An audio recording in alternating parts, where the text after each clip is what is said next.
આજે કાઠિયાવાડી ક્યુઝનમાં એકલા ગુવારનું લસણની ચટણીવાળું ધમાકેદાર શાક બની રહ્યું છે. ગુવારને બરાબર ધોઈ લઈએ. હવે શાક માટે વઘાર મૂકીએ. 2 પાવડા તેલ લેશું. લસણવાળી ચટણી છે.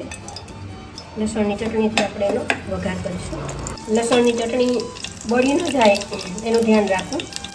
આપણે હિંગ નાખશું આમાં, હળદર, ધાણા જીરું મિક્સ કરી લઈએ.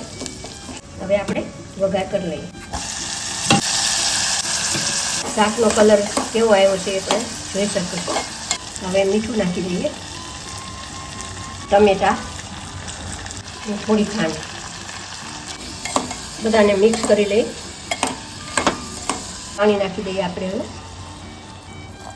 ગુવારનું શાક છે એટલે પાણી થોડું વધારે પ્રમાણમાં જોઈશે ચોળવવા માટે.